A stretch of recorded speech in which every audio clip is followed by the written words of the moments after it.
Right. I feel this man needs no introduction, right? But we are here this morning to hear the wonderful Elliott speak to us all about this thing, right? This bug that we all have to hear and buzz and try to control, called compliance training, right? And I'm sure you've heard Elliott use the phrase the compliance god, right? And that kind of omnipresent thing that we're always working to think about how could we do it better, more effectively, and hopefully today you all are here to have some interesting dialogue with him. I emphasize dialogue and some questions that you have for him. Please be provocative. Please ask him something hard. Try to stump him. I think that's a fair challenge to the room. Absolutely good.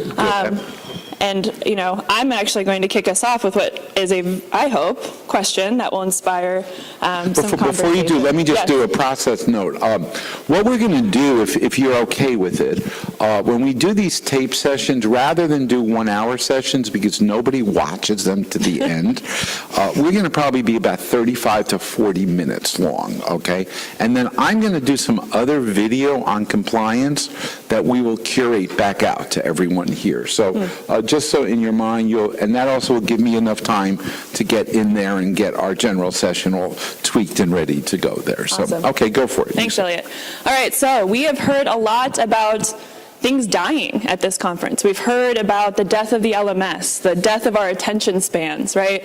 And I'm curious, Elliott, should we be trying to kill compliance training? No, not at all. I mean, in a nutshell, and I'll back up to get to Alyssa's question, there is nothing evil, mean, rotten, negative, harmful, or vicious about compliance, okay?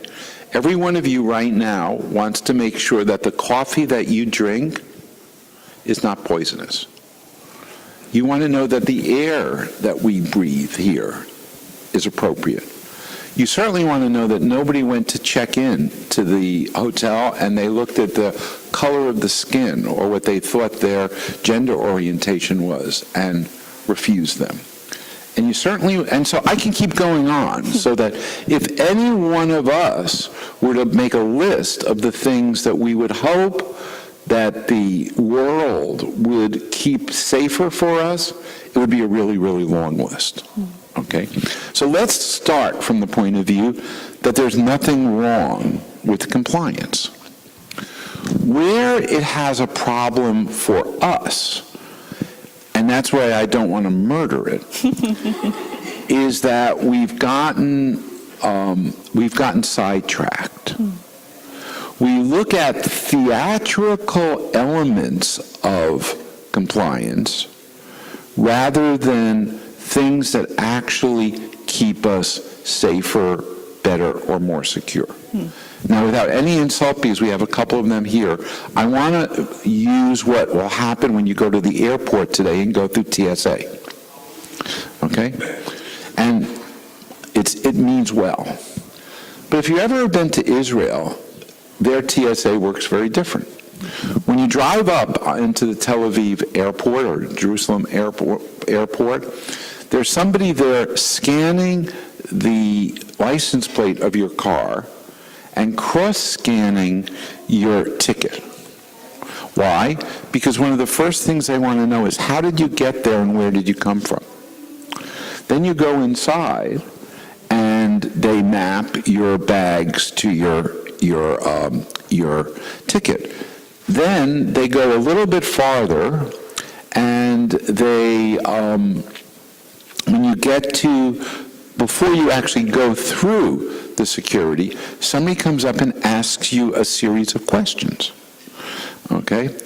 And my family members were with me, and they asked a series of questions separately. Well, where are you from, Elliott? Well, New York. And maybe figuring I was Jewish, who was your rabbi?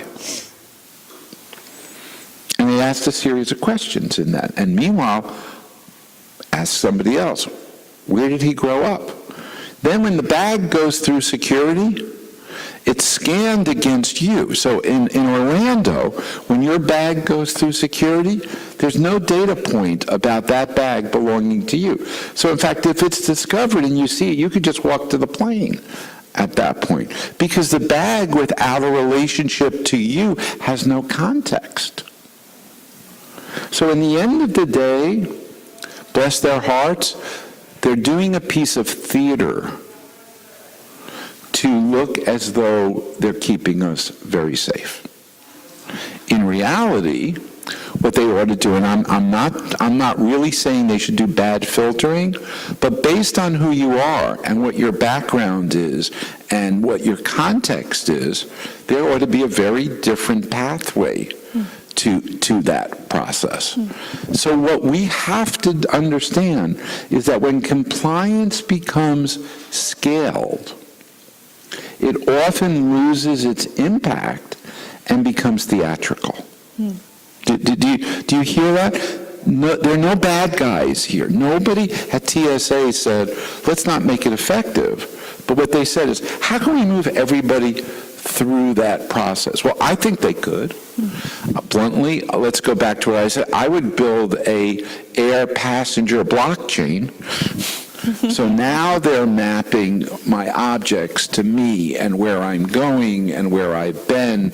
And there might be 4 different lines that I go through and the like. So what we have to start to think about is that, now there's one other piece, and then I'll make sure you get more questions. The learning field is unfortunately put in the position of the theater department when it comes to compliance. Because it's hard to check if they are compliant. It's easy to look that we've done a bit of learning on the hope that they are compliant. Meaning, if let's say I wanted to make sure that all of the people who worked at our bank, okay, looked 3 times at money when it came in, to make sure it was not counterfeit, and then looked at the person to have some connection to them, that would be helpful if I were a bank president. But in reality, it's easier to send every teller through look at the money training. Look at the money training. Now, the theory there is that if we were ever sued, we could say, hey, we've all gone through look at money training. But a friend of mine just retired as the chief federal magistrate in New York, and he laughs at that. He says, most of what you do that you think will protect you in court because they went through training doesn't. So for instance, let's say we did a whole thing on operating room disinfection and the like. And you said, look, everybody went through this class. He said, the first thing that I will ask as a judge is, were they awake when they did that? So suddenly what we have, and this is the problem, we end up having this break between what we do and behavior. If compliance really got us to the behaviors that we want, I would celebrate that with a passion. So a good example, I think, and I believe it is an ongoing issue, and I had a great conversation with our colleagues from the Norfolk Police Department, that one of the most risky moments for a cop is when they pull you over and they walk to that car. We have a Broadway show, American Son, that is all about that, in which something bad happens, and Kerry Washington has to deal with it. But for that cop, that's an enormously stressful moment.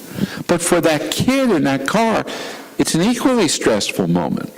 And what Kerry says as the actress is, how do you prepare your black 19-year-old college-bound student for that moment?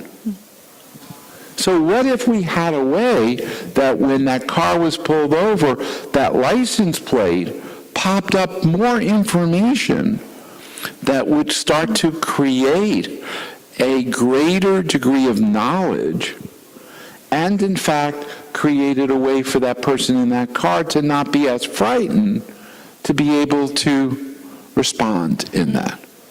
Even down to, sounds weird, that cop would have a way to send it immediately before they approached your car, that your phone would ring when you would stop, and it would say, hey, I'm Officer Jones, I pulled you over, so you could have a conversation before you're at the window with your hand on the gun. Now, here's our dilemma. We're in this interesting world where we want more and more safety. We have more and more safety, and yet we don't have the tools to do that.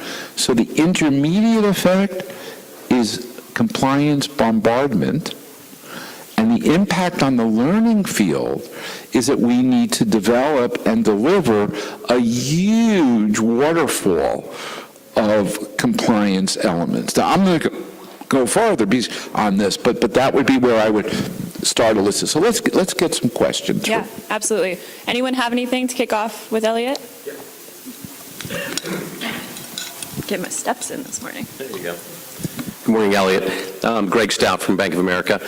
Everybody, I think, agrees that kind of a roles-based approach to compliance training is definitely where we need to go. And, without trying to create unique tailored training, because you could blow yourself up with your learning department trying to create something like that. I think culturally, we're still trying to figure out the secret sauce on how do you at least try to create more of a pull than a push in terms of culturally. Maybe we strike the word compliance training because everybody thinks, I'm taking it so I can be compliant. No, you're taking it because it makes a difference in terms of how you execute your job and what you're going to do in keeping us, your customers, and everybody safe. Like, how do you create more excitement around it if you could? You're right at the perfect sentence there. I would get rid of that word compliance, okay? Because I think it's actually, it's a distractor, even for the manager of the person who you are training. So it could be in a bank, it could be the floor manager of that floor. If they're doing learning that's compliance in their view, they're doing it to tick the box rather than to really change behavior in that sense. So from my point of view, let's get rid of the word compliance as the name on what we're doing. Because let's not separate performance and quality learning experiences from compliance. If I do that, I get to that. Now, there are three things I want to throw out to you, and you're the perfect person from a bank point of view to hear that. Number one, we think we need to do it with everybody. We think we need to do it with everyone.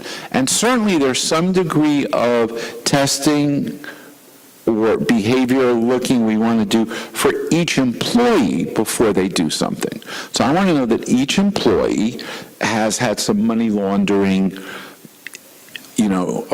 training and readiness before they do. But there's a whole bunch of things that we do then after that.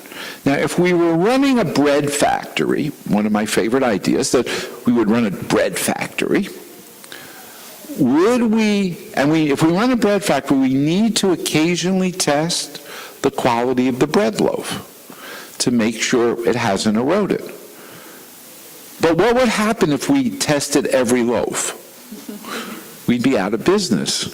So what we would do is we would decide that 1 out of 30, 50, 100, 200 loaves are a data point. And if we found 4 that were off, we would stop, see what was going on, and the like. We don't do sampling. And I actually think sampling is an interesting way in which we can test, not does the individual have readiness, but is that work group have readiness? Because I'm not so much worried about Martha not having money laundering. I'm worried about the Saratoga Springs branch not having it. So, but the way to get it isn't to test everybody in the branch every 6 months. It would be to sample maybe once a day with someone. So at TSA, regularly they send people in who are faux problem people to see what is going on there. So I think sampling is one of them. Number 2, it's a pass-fail model. Our compliance is a pass-fail model, meaning you're in or you're out, but here's the little hidden secret. Probably I shouldn't put it on tape because you'll get it. I'm not referring to Bank of America here, okay. The hidden secret here is the pass is too low. You get through at too low of a level. A lot of our compliance training isn't rigorous enough. It isn't rigorous enough. So it's faux in that sense. I will tell you, I mean, it's bad, I'll probably be stopped forever. I travel with a lot of electronics. Okay, I mean, when I go on a plane, I have, I think, 3 tablets, a camera, a phone. Often I have a robot with me. I could go into the bathroom and assemble the death element there, because all TSA knows how to do is take a picture of that. Okay, in other words, our problem is the clearance point is too low because it's pass-fail. We want everybody to pass. What I really want to be able to do is to realize that nobody has it all. So what's the pattern look like? Including, what's the pattern look like? Because there's some people, if they did something a little bit different, it would work better. So for instance, all the money laundering, and I was on a bank board, all the money laundering stuff is really interesting until you do wire transfers, and it seems to I can do these wire transfers that I couldn't do it with cash, and now I could do. So if we don't actually get very granular in that, we just want to know, did they pass or fail? I want to know, where are they weaker? Where could they be better? Now we start to get, how do we improve it? Then the third element, which I think is really interesting, is we generally don't teach them consequences. Now, the consequence we teach them is you're in trouble or we're in trouble if we don't pass. But I want to teach them the consequence of it not being there. So, for instance, if I'm teaching in a hospital, better conversation among the patients, among the surgical team before doing surgery, because it's really important there. And now, thank God, a lot of, as a result of the book, Checklist Manifesto, a nurse rather than a doctor runs the pre-operation talk down. Literally, this is Elliott, this is his age. By the way, we're going to operate on his arm, not his leg, on the left side. They go through that whole element of that. What we end up needing to do is to have them understand what's the consequence if we get it wrong. Not to us, we will be in trouble, but to that patient. In that sense, because then I'm not doing it because it's a rule. I'm doing it because it's painful, hurtful, and the like. And very often, because we're doing a quick e-learning, check the box, we skip all the. So people know all the rules and don't know the reason why those rules are there. In that sense. So what I'm really trying to get at is we need to build out a more holistic idea of what data do we need? Do we need it from every person? Do we need it every day? Can we use sampling? And can we build out a better understanding of what some of those consequences are? We have another question here. I didn't want to throw it to you, so. Hi, I'm Norman Ford. I'm the VP of Compliance with Skillsoft. Perfect. So I'm 100% certain that AI, analytics, and adaptive are perfectly suited for compliance, and vice versa. Compliance is perfectly suited for this. So when I think about what the value could be is obviously personalization, more efficiency, that we don't have to deliver the 2-hour course or the 1-hour course to everyone. So I think that's all good. On the surface, all of those are great attributes to that. But if you look deeper, there are some things that I'm wondering if the industry is ready for. Right. So things like, one of the things that I think these technologies can do for us is really understand the behaviors of our employees. And from those behaviors, we can really start to pinpoint where the risks are within our organization, which is hugely valuable. So the things that come into conflict with those notions are things like privacy. Right now, there's a huge push towards more and more privacy with GDPR, Brazil, and California in 2020. And when we look at the behavioral element of it, I think I think folks have really not even thought about, Right. that kind of privacy as well. So I'm wondering, what your thoughts are on that, and then also, is the industry ready? Because I'll just throw in one other data point. We speak to a lot of CLOs regarding this and the notion of predictive analytics as it regards to this. And I was surprised to hear from a lot of CLOs that their thought being is that risk managers don't want to know. Yes. Yeah. Well, let me start there. You're on the perfect, and let me work backwards. And this is you've triggered a very powerful statement I'm going to make. The problem is not the regulatory agencies. It's not SEC, it's not FAA, it's not whatever your regulatory agency is. The biggest problem is the internal risk management and the internal legal group interpreting what they want. They are the ones often doing something that's ape crap.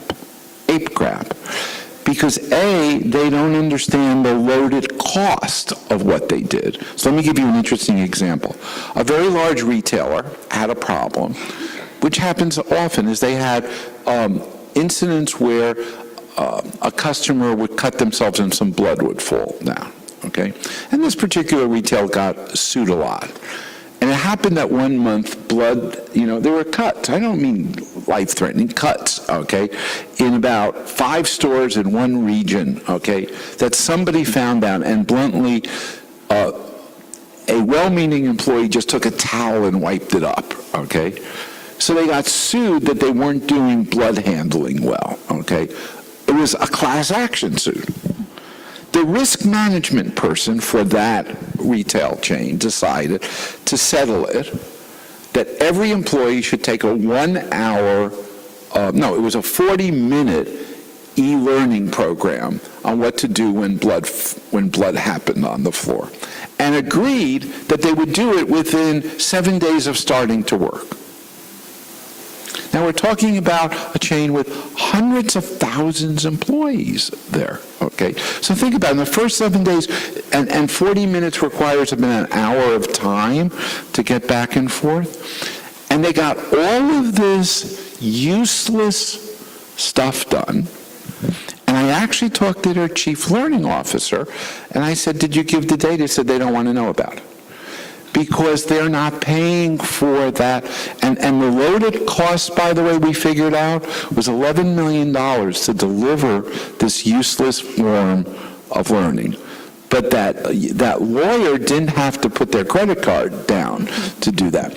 So what we've got, interestingly enough, we've got a somewhat submissive learning leader group because they are reporting in a black and white, did we make it or not, to these folks, want a single algebraic line of data. They don't want a rich data analytics piece, because these people are actually not overly responsive to that. Ironically, the real role, and we started to do this 1.5 years ago, got a couple of hotel chains to skip their risk management people and go talk to the federal and state agencies doing the regulation.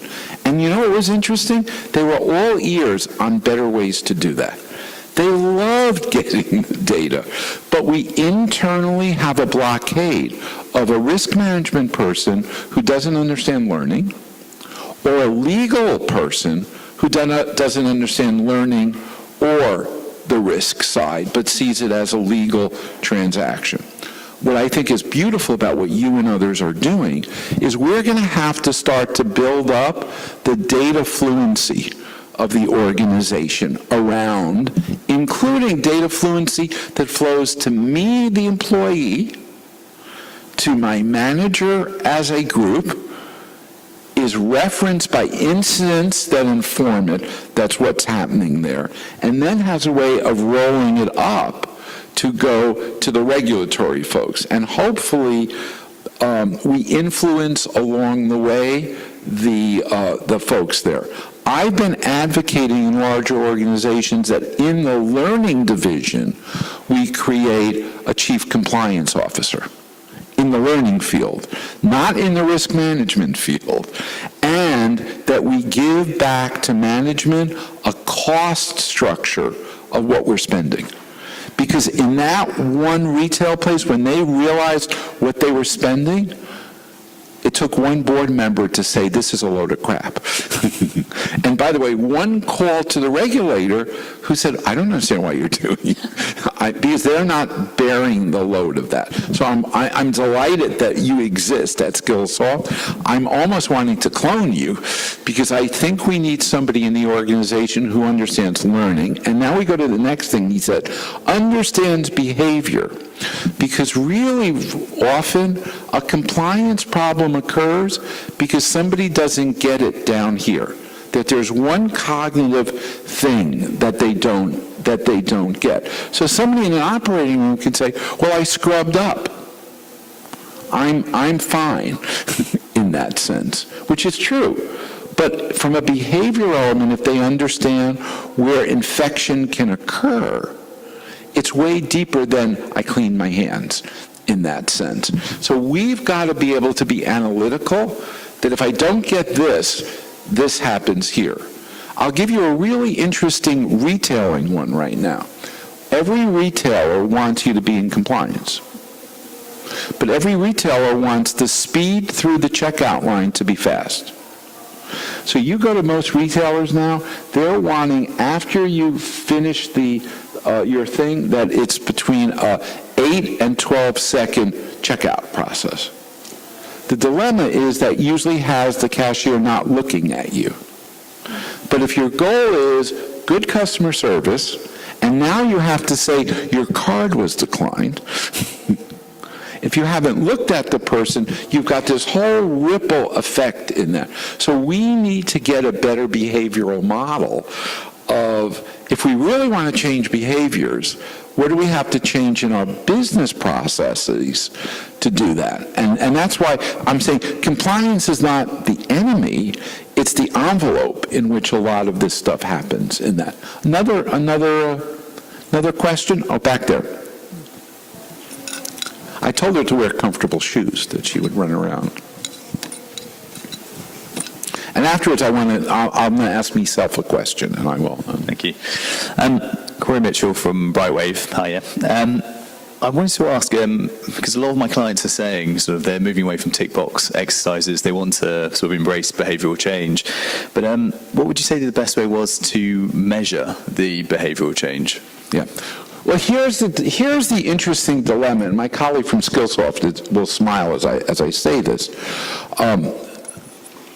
As learning people, all we can measure is cheap data. All we can measure is how did they sit while we sprinkled raindrops on them. Okay? I can't really tell you that that person is going to do a better job of authenticating identity, if that were an issue, or of making sure that the food was hot or the like, by how they perform in the midst of a learning experience. All I can tell you is a very low level of a Kirkpatrick number of they liked it, they didn't throw up, or something like that. The data that we want, we can't collect ourselves. It only gets collected when we actually go into the workplace. And actually the people who are best able and authorized to collect it are line managers, not learning people. Now, our dilemma is that we report what we can own. So we tend to report premature data, and we actually report it up the line. I'll give you a great example. My most awkward, fun conversations was with a colleague of mine you've probably all heard of, Stephen Covey, before he passed away. He has lots of steps in time management. And I was in Utah after they decided for some reason to buy a stationery company, and I said to him, I said, Stephen, you've taught more people on the planet a skill they don't use than anybody else. And he was truly upset by that, And I said, time management. because you do this wonderful course in time management, and then you give them a leather-bound book in which they can continue it. And then they go back to their office all excited that they've now got it down to A, B, and C. And they show their manager this, who smiles and says, "That's great, but I need you to do this afternoon, so go do it." Because you stop dealing with them when they leave your course. If you truly were committed to time management, you would stay engaged with them for the next 6 months. Let me say that.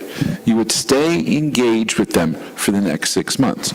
So let's imagine for a moment that I was training somebody in an important skill. Let's say it was at a bank or at a hospital or someplace like that. And what if, in addition to training them or teaching them, I asked them now to wear this for the first week afterwards? Okay? An earbud, a wireless earbud. Okay, why? Because what if, in that time management thing, I could several times a day ping them and see how they're doing it, and watch what they did or talk to them and the like. In other words, the only way we really get to this in some ways is if we realize that we are only a third of the solution in the delivery of the content or the delivery of the experience. The real reality happens when they're on the job.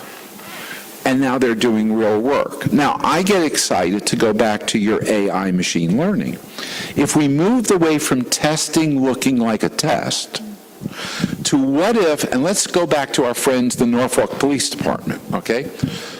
So what if, and by the way, we know from the computer whether they're on an active call or not, or what they're doing.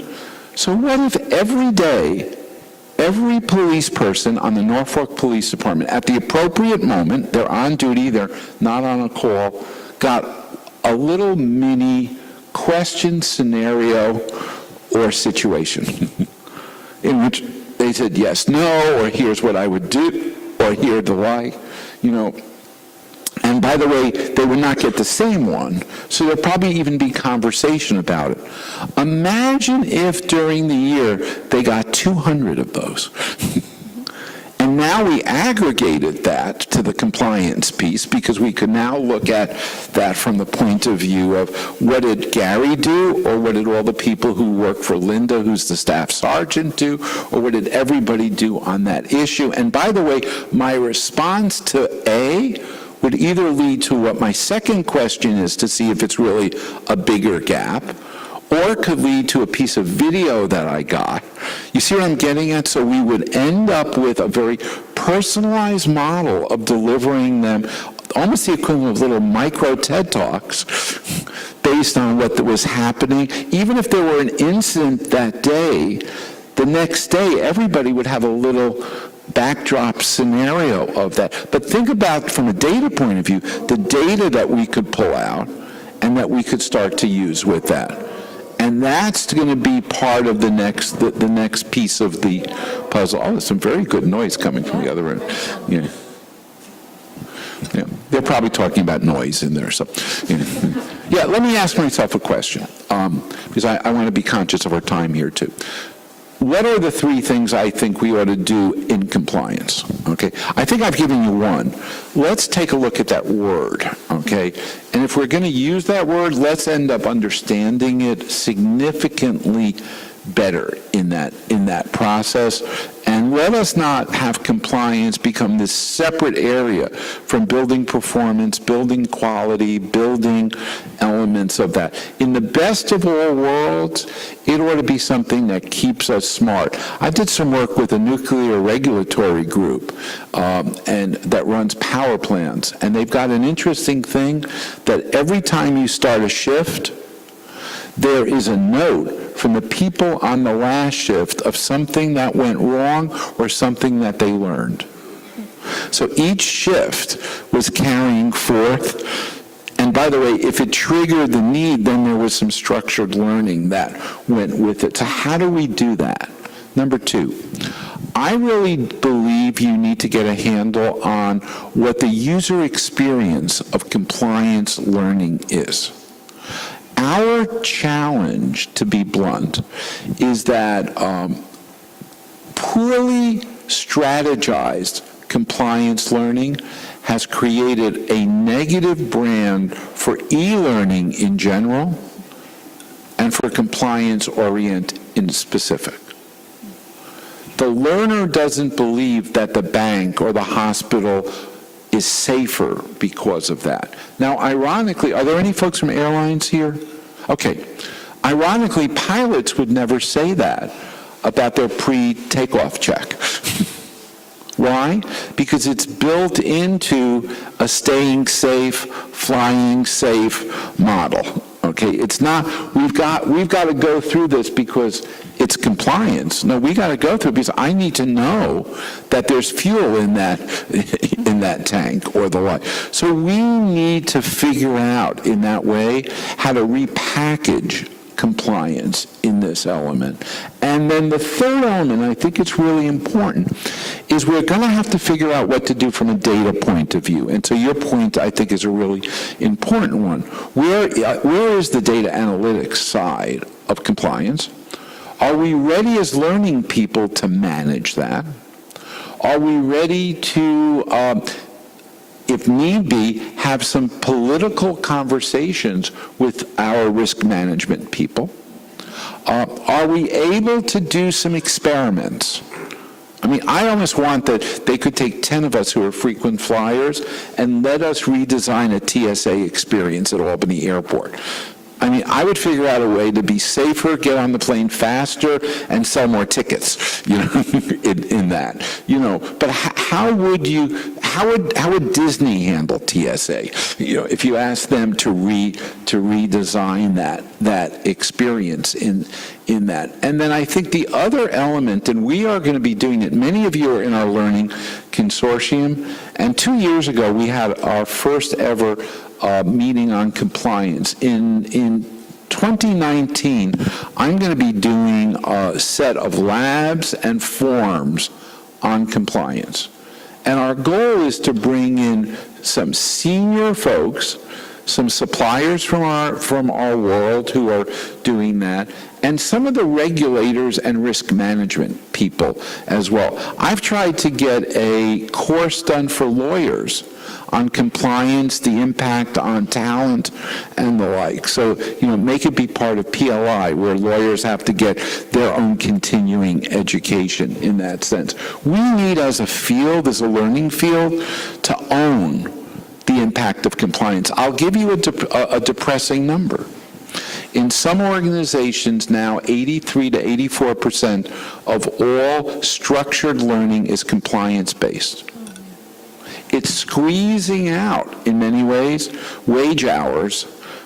It's squeezing out wage hours to be spent on performance that are spent on compliance that hopefully could do both, but often not, because there's no elasticity seen on that level.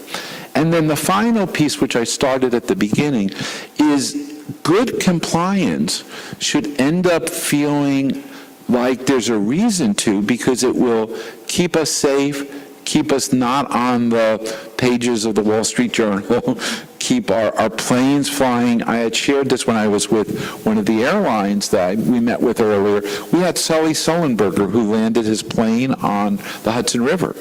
And it was a wonderful talk. It's still on my website, of 205 seconds from birds to water, because that's how long it took from the birds to when he landed. And during that time, the pilots used 3 different checklists on plastic cards to go through their process, because by following those checklists and by having conversations about how to cooperate, they then did their innovation between that checklist. So part of compliance is, let's have a code of conduct, let's have an archaeology of safety, but then let's understand how to not have it be a constraint to creativity in that sense. And let's figure out how it's I have a handicapped brother-in-law. For him, going through TSA is a nightmare, because he has to bring fluids to drink and he can't speak.